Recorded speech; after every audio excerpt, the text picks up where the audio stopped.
Please welcome this morning's keynote speaker, Carey O'Donnell.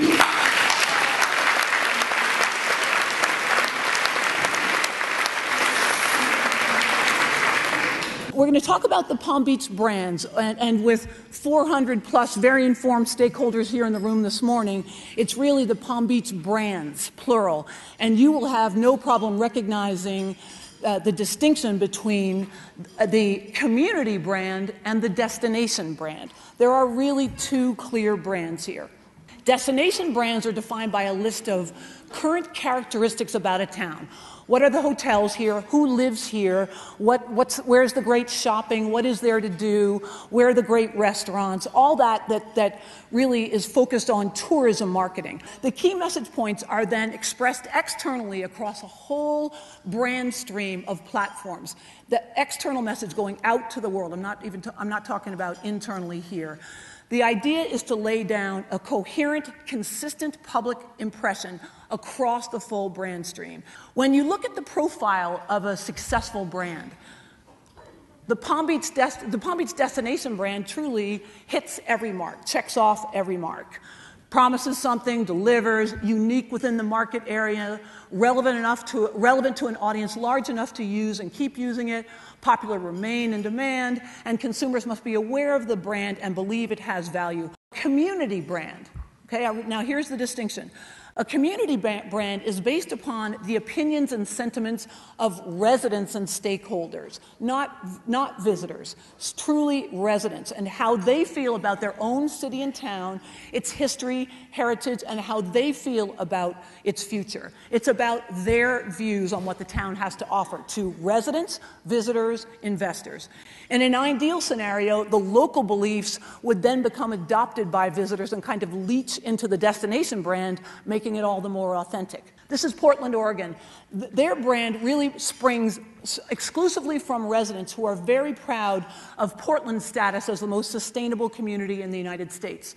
So they have great images of their farmers market all over their website, think global, eat local, really very, very nice. But again, focused, it's a resonant message, and that's what the world sees. Fort Lauderdale takes the opposite approach. Find Your Sunny.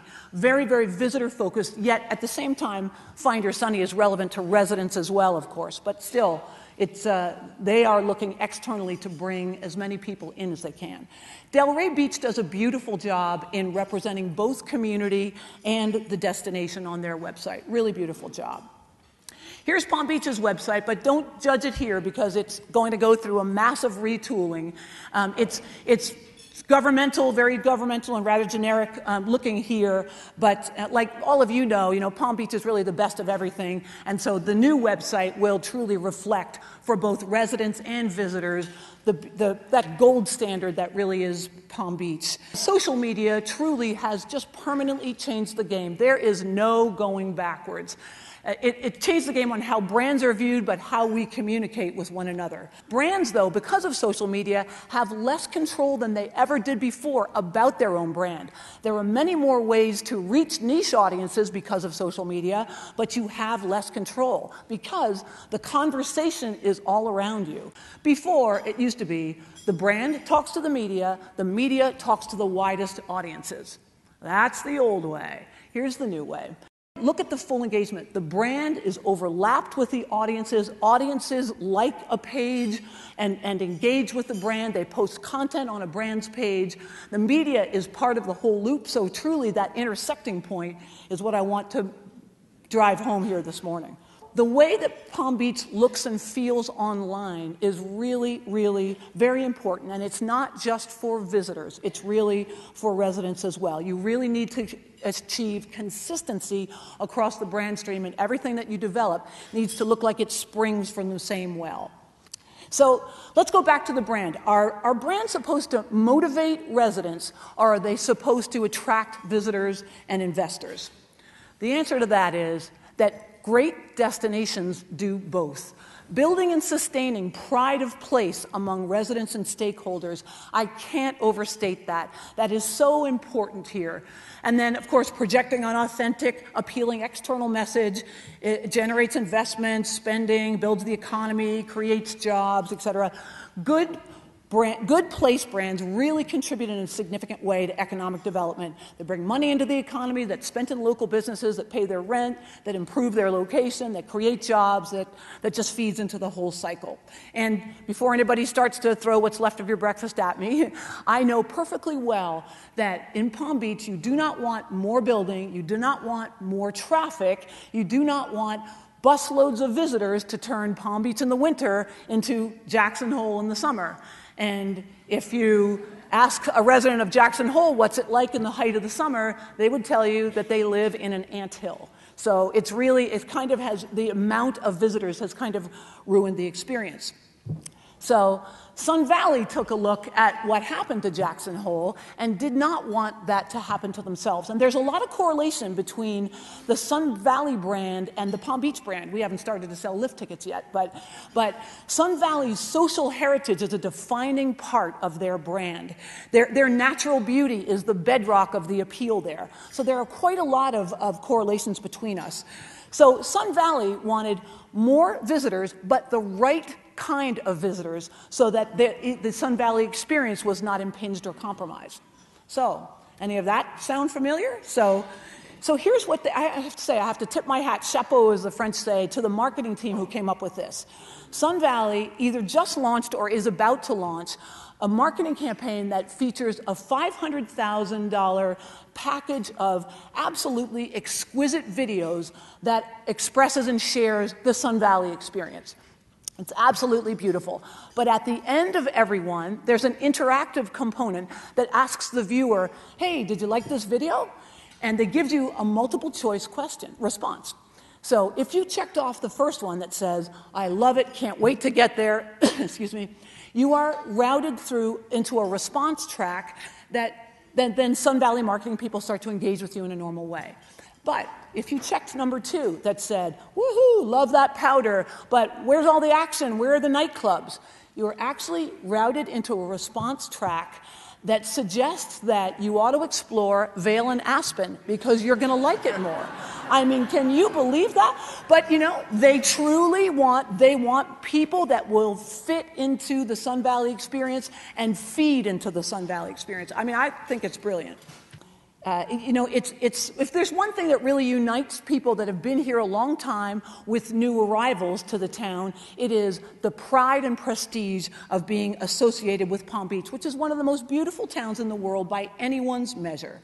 You should also, though, care about the value creation component. And the value creation permeates a lot of different levels in Palm Beach, but just take the most very basic one that matters to us all, real estate values. As long as Palm Beach is viewed as a wonderful place to live, real estate values hold or rise. Should something happen that puts the brand into decline, real estate values will absolutely follow.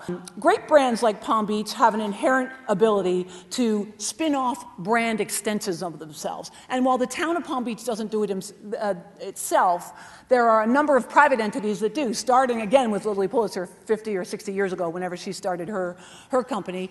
She really capitalized on that mystique of the Palm Beach lifestyle and created a beautiful product.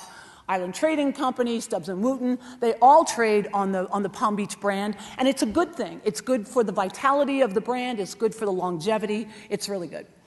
So I think everybody's aware of the short survey that the Chamber circulated, the Civic Association, I believe, forwarded it around to people, the Shiny Sheet promoted it. We wanted to try to get at some attitudes of residents and how they feel about Palm Beach and their community brand, even though we didn't define it as such. But I put together the themes that were dominant so that we could really kind of get some insight into the genetic code of the community brand. I was just amazed at how dominant safety was with the town. People in the town are so proud of their police and fire. It is just extraordinary. I think it's like 95% of the responses cited police and fire and the overall safety and the value they place on that. It was really very impressive. Natural and man-made beauty, everybody talks about the manicured hedges, the majesty of Royal Palm Way. Wealth itself was pulled out and cited as something that they say when they describe Palm Beach. Style, both personal and architectural. We're obviously very, very proud of of that.